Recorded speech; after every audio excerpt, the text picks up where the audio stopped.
ఈరోజు చంద్రబాబు నాయుడు గారు ఎన్నికల్లో నెగ్గినట్టుగా ప్రకటించినటువంటి 2 సంవత్సరాలు పూర్తయింది. ఈ 2 సంవత్సరాల్లో చంద్రబాబు నాయుడు ఏ విధంగా అయితే ప్రజలకు వెన్నుపోటు పొడిచాడో,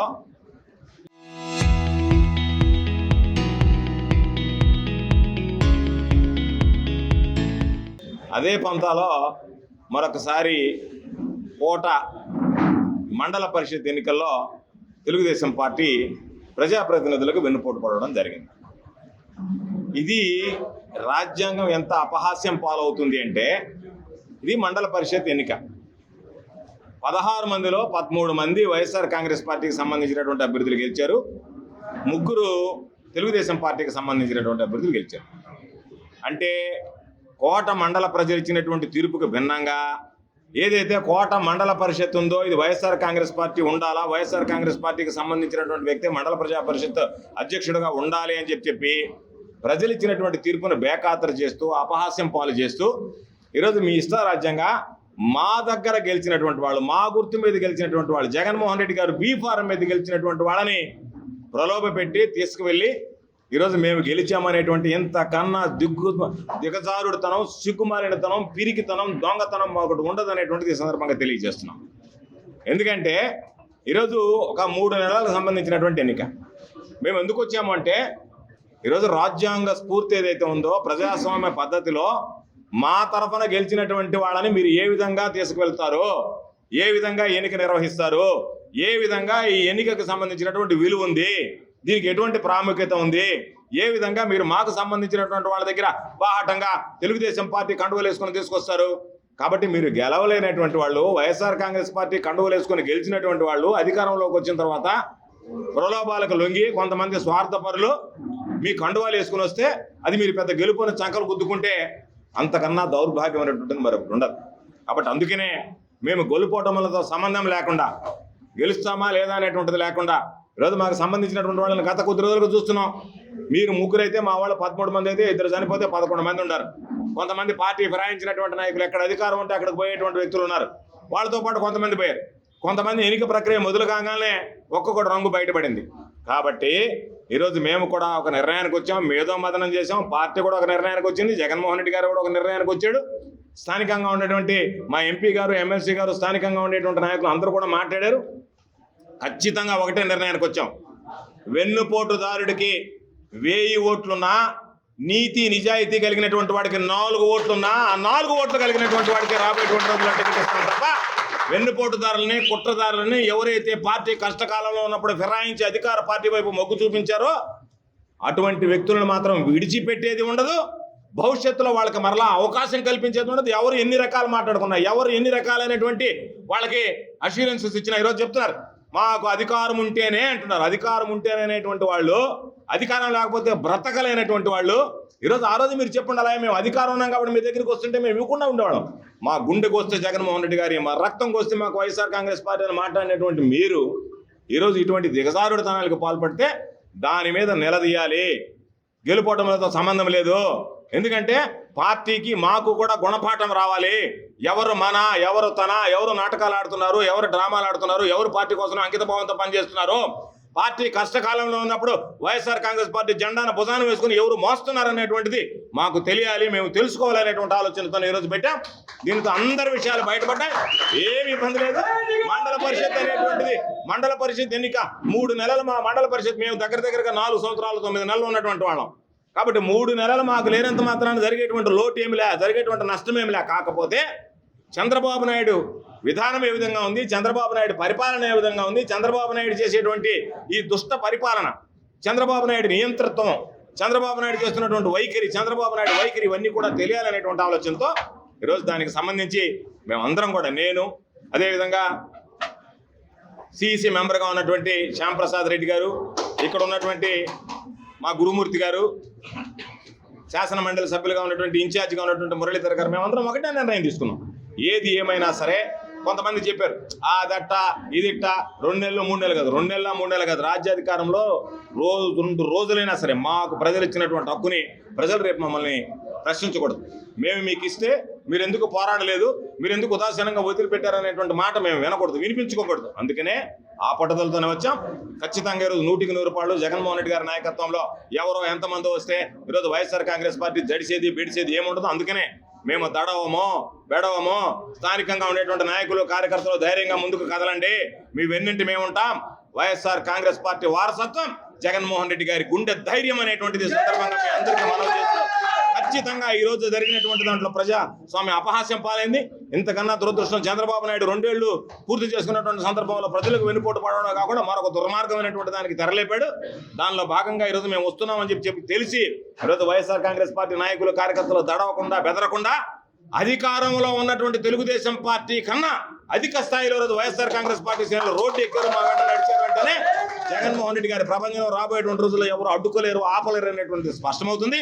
కాబట్టి ఈ ప్రజాస్వామ్యానికి వ్యతిరేకంగా అప్రజాస్వామిక పద్ధతిలో కోట మండల పరిషత్ ఎన్నిక ఏదైతే జరిగిందో అధికారులు కూడా, జిల్లా కలెక్టర్ గారు కూడా దీని గురించి సమీక్షించాల్సినటువంటి అవసరం ఉంది, పరిశీలించాల్సినటువంటి అవసరం ఉంది, రాజ్యాంగపరమైనటువంటి చర్యలు తీసుకోవాల్సినటువంటి అవసరం ఉంది. అంతే తప్ప అధికార బలాన్ని చూసో, అధికారాలు మాట్లాడేటువంటి అధికారు ఉండేటువంటి వాళ్ళు మేము అధికారంలో ఉన్నామని చెప్పి వాళ్ళు బెదిరింపులకో బ్లాక్మెయిల్కో మీరు భయపడి అధికారులు విధులు నిర్వర్తించకపోతే అది కూడా పెద్ద పొరపాటు చేసినటువంటి వాళ్ళతో. అధికారం ఎవరికి శాశ్వతం కాదనేటువంటిది గుర్తుంచుకోండి. అధికారం ఈరోజు ఉండొచ్చు, రేపోవచ్చు. మేము శాసనసభ్యులుగా ఉన్నాం, మంత్రులుగా ఉన్నాం, ఈరోజు మాజీలు అయ్యాం. అయినా సరే పార్టీ ఏదైతే మాకు అవకాశం కల్పించిందో ఆ పార్టీని గుర్తుంచుకొని ఈరోజు జగన్మోహన్ రెడ్డి గారి కోసం కోటకు వచ్చాం. మేము అందరం కలిసి తిరుపతి నుంచి గురుమూర్తి గారు రాత్రి వచ్చారు. శాసన మండలి సభ్యులుగా ఉన్నటువంటి మురళి గారు, స్థానికంగా ఉండేటువంటి నాయకులు అందరూ కూడా కలిసి నిన్నటి నుంచి అదే పనిలో ఏ విధంగా దీన్ని బయట వేయాలి, ఏ విధంగా వీళ్ళు చేసినటువంటి మోసాలు బయటపడాలనేటువంటి ఆలోచన చేశాం. ప్రజలందరికీ అర్థమైంది ఇది మోసపూరితమైనటువంటి ప్రభుత్వం, కుట్రపూరితమైనటువంటి ప్రభుత్వం, ప్రజాస్వామ్య విలువలైనటువంటి ప్రభుత్వం. మహనీయుడు బిఆర్ అంబేద్కర్ గారు రచించినటువంటి రాజ్యాంగం భిన్నంగా నారావారి రాజ్యాంగం అమలవుతున్నటువంటి రాష్ట్రం. ఎమర్జెన్సీలో కానీ లేదా గతంలో ఎప్పుడన్నా బ్రిటిష్ పరిపాలనలో కానీ చూడలేమనుకున్నటువంటి అనేక రంగటువంటి సంఘటనల్ని ఈరోజు చూడగలుగుతున్నాం. ఇది నిజంగా ప్రజాస్వామ్యంలో ఒక బ్లాక్ డేగా మేము భావిస్తున్నాం. ఖచ్చితంగా దీనికోసం రాబోయేటువంటి రోజుల్లో వైఎస్ఆర్ కాంగ్రెస్ పార్టీకి సంబంధించి ఎప్పటికే చెప్పాం, జగనన్న 2.0లో వైఎస్ఆర్ కాంగ్రెస్ పార్టీకి సంబంధించినటువంటి కార్యకర్తలకు అత్యధిక ప్రాధాన్యతనిస్తామని అదే మాట కట్టుబడి ఉంటాం. జగన్మోహన్ రెడ్డి గారి నోటుకుండా మాట వస్తే శిల మీద చెక్కినటువంటి శాసనం లాంటిది, చంద్రబాబు నాయుడు లాగా నోటుకుండా మాట వస్తే నీటి మీద గీసినటువంటి రాతలాగా ఉండదనేటువంటి విషయాన్ని సందర్భంగా గుర్తు చేస్తూ, ఏది ఏమైనా నీతిగా నిజాయితీగా ఎవరు ఎన్ని రకాల ప్రలోభాలు పెట్టినా, భయపెట్టినా, బెదిరించినా లొంగకుండా, అదరకుండా, బెదరకుండా మా ఎంపీటీసీ సభ్యులు, సోదరుల సోదరిమణులు మా వెన్నంటి ఈరోజు మా వెనక కూర్చొని ఉన్నారు. వాళ్ళకి ఒక్కసారి జగన్మోహన్ రెడ్డి గారి పక్షాన, వైఎస్ఆర్ కాంగ్రెస్ పార్టీ పక్షాన హృదయపూర్వకమైనటువంటి ధన్యవాదాలు తెలియజేసుకుంటూ, ఇది ప్రజాస్వామ్య స్ఫూర్తి, ఇది ప్రజాస్వామ్యంలో ముందడుగు వేయాల్సింది. మహిళలు పాపం నిన్నటి నుంచి మా దగ్గర ఉన్నారు, పోరాడారు. చాలా మంది సంతోషం. అయ్యా ఎవరు ఎన్ని చెప్పినా సరే జగన్మోహన్ రెడ్డి గారిని మేము వదిలిపెట్టమని చెప్పి స్వచ్ఛందంగా ముందుకు వచ్చినటువంటి ఎంపీటీసీలు. కాబట్టి ఇటువంటి వాళ్ళతోనే భవిష్యత్తులో మేము ప్రయాణం చేస్తాం, ఇటువంటి వాళ్ళని నమ్ముకునే ప్రయాణం చేస్తాం.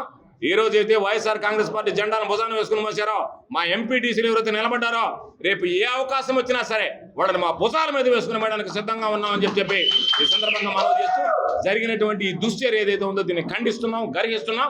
ప్రజాస్వామ్యం లేదు బ్లాక్ డేగా అభివర్ణిస్తున్నాం. తప్పనిసరిగా ఎవరైతే కారకులైనటువంటి వ్యక్తులు ఉన్నారో ఇటువంటి ఫిరాయింపులకి భవిష్యత్తులో భారీ మూల్యం చెల్లించుకోవాల్సినటువంటి పరిస్థితి ఏర్పడుతుందని హెచ్చరిస్తుంది. కోట ఊర్లో ఏ విధంగా ప్రజాస్వామ్యం అపహాస్యం చేయబడింది అనేది ఈరోజు అందరూ ప్రత్యక్షంగా చూశారు. కోట ప్రజలు వైఎస్ఆర్ కాంగ్రెస్ పార్టీకి పట్టం కట్టడం జరిగింది.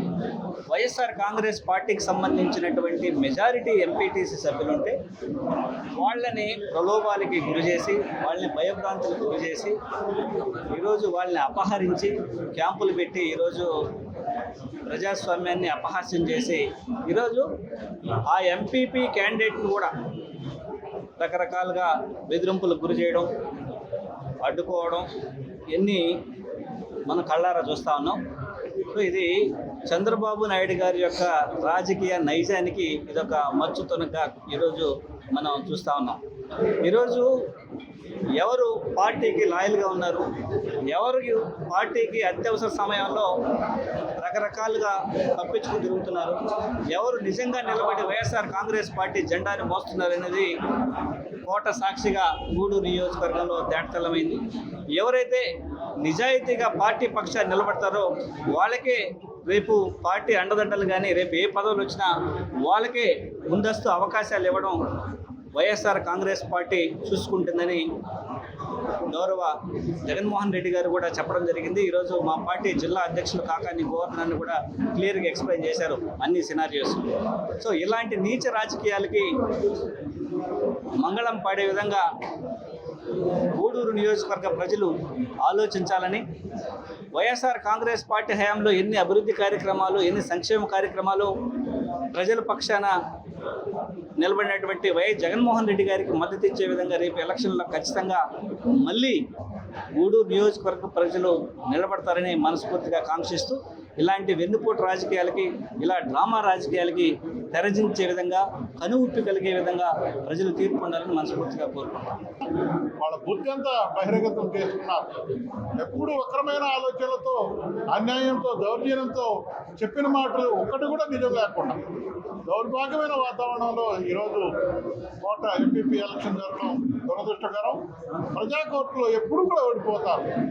మీరు గమనించి ఉంటారు, 13 స్థానాలు, 16 స్థానాలకు గాను 13 స్థానాలు మరి వైఎస్ఆర్ పార్టీ కైవసం చేసుకోవడం జరిగింది. ఇక్కడ మా దురదృష్టం, ఇద్దరు చనిపోయారు.